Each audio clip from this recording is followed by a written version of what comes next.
People who vote for Democrats are dumb and suicidal. This is what the President of the United States shared today on Truth Social. It was written in a graphic he retruthed that showed New York City engulfed in what looked like a nuclear attack, the skyline glowing red with thick smoke and fire rising above the buildings. The image was labeled New York City on a very hot day, which alone was disturbing given the destruction it portrayed. Below the image, it falsely claimed that President Obama and Biden gave Iran more than $220 billion to develop nuclear weapons that could be used to wipe out 5 U.S. cities.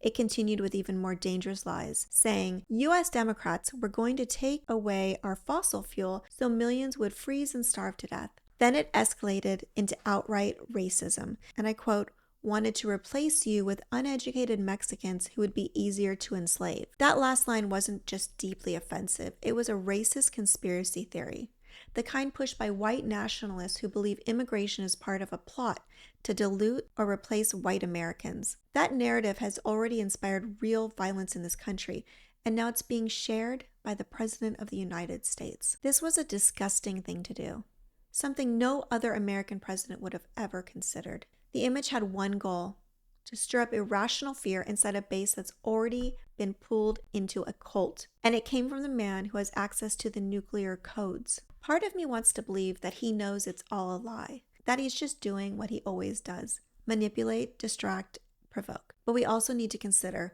what if he actually believes it? As far-fetched as that sounds, this is the same man who rambles incoherently in interviews, who falls asleep on camera during cabinet meetings, who struggles to form complete thoughts and strings of logic. What if he's not just dangerous because he's cruel, but because of impaired cognitive ability? What does it mean for our country either way? This kind of post spreads division and pushes people closer to violence. Someone could see that and actually believe it. They could think that a nuclear attack is coming and that they need to act immediately to stop it. And if they believe Democrats are part of some plot to destroy the country, it puts people at risk.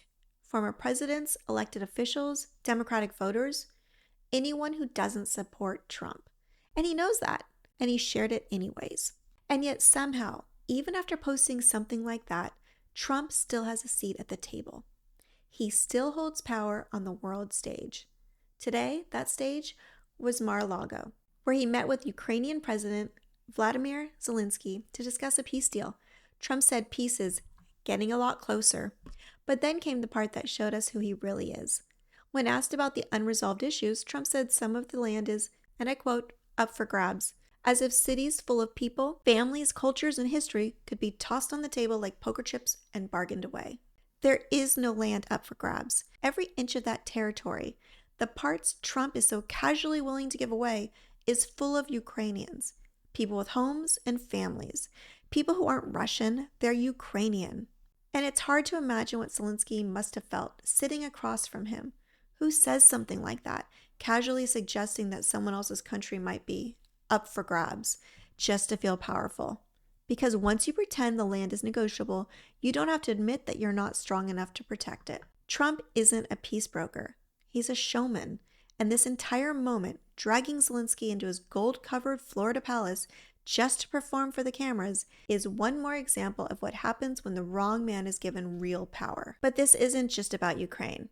This is what happens when a certain way of thinking takes over, that teaches people to turn inward, to stop caring about the rest of the world, and it is now shaping our laws, our global role, and our future. It's called America First. But it's not about helping Americans. It's not a real plan. It's just another Trump administration scam. But these words work to fool people because they sound familiar. Take care of your own first. Put on your oxygen mask before helping others. But when it comes to global power, it's a lie. A comforting, dangerous lie. Pandemics don't care about borders. Wars don't stop for immigration paperwork. And when democracies fall, the damage doesn't stay local, especially when it's the United States taking the tumble. America First turns our focus inward, and in doing so, it blinds us to what actually puts us at risk. And that's the point. This all reminds me of other leaders throughout history who sold their people the same poisoned idea, that the path to strength was through isolation, exclusion, and domination. They didn't all call it their country first, but the message was exactly the same. In Nazi Germany, Adolf Hitler built his ideology on Germany above all. It sounds like a promise to bring the country back to greatness, but it was really a setup. blaming outsiders, attacking differences, and turning pain into hate. What started as a promise to protect German families ended in war, dictatorship, and genocide. In Mussolini's Italy, the phrase was believe, obey, fight. He told people to trust the state, never question orders, and fear outsiders.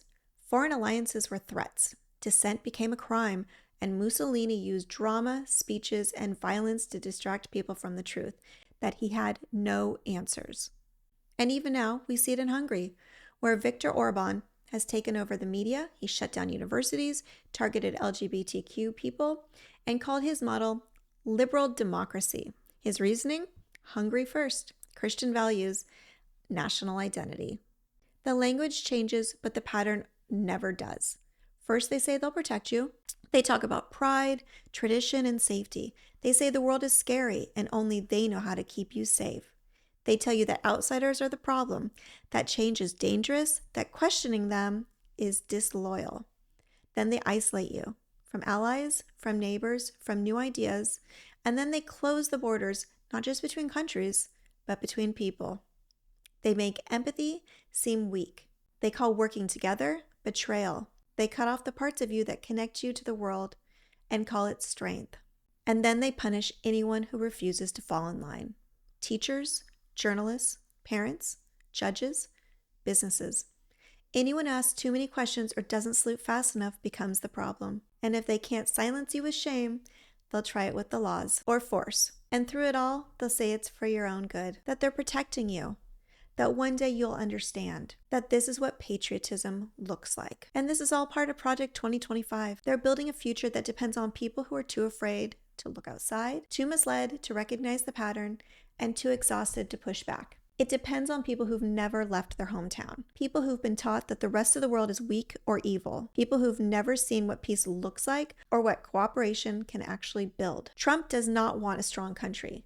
He wants everyone to fall in line. And that image he shared today wasn't about safety or national security. It was about fear and control, about punishing people to see anyone who disagrees with him as the enemy. That's what America First really means now. And maybe the most upsetting part isn't even what Trump posted, it's how many people support it. Seeing regular Americans cheer this on, repost it, and act like it's normal. It's not just about him anymore. It's about the people helping him do this. People who see a post this hateful, this dangerous, and decide, that's fine. That's the part that hurts. Because they know better, and they still go along with it. This is not politics. This is the President of the United States spreading lies, encouraging fear, and pushing his followers closer to violence. This is propaganda meant to stir up anger and hate and to scare people into believing Democrats are the enemy. And when people start believing that, it becomes dangerous fast. For those of you outside the US, I know it probably sounds unbelievable, but please know there are millions of us who see what's happening and are trying to stop it. Some people still can't face the truth because it's too overwhelming. Others have just given up, but many of us haven't. We see how serious this is and we're not backing down. We should have stopped this January 6th, but we didn't. And now Trump is more extreme, less stable, and surrounded by people who will do anything to keep him in power. And my mind is set squarely on the midterms because the people around him know they can't win fairly. Most Americans don't want this and will vote accordingly. So they'll try to make sure the next election is neither free nor fair. They will cast doubt before a single vote is even counted. And we have to be ready for that. Because if they stop us from voting or find a way to twist the results, we could lose everything. But I know one thing to be true. Most people in this country don't want this to continue. They don't want a president who would share a post depicting New York blown up or immigrants blamed for everything. They want safety, stability, and the chance to build a better future. So we can't sit back. We have to fight for free and fair elections. We have to make sure that the truth still matters. And if seeing all of this left you feeling heartbroken, you're not alone. If you feel crushed seeing friends and family support this, you're not wrong to feel that way. It's a deep kind of pain, but don't let it stop you. Don't let it shut you down. If we stay focused and work together, we can take this country back. If this video resonated with you, please make sure you're subscribed to my channel and share it. I'm trying to reach as many people as possible. We need to make sure that this country survives this volatile and dangerous period, and we're in it together. I'll see you all tomorrow.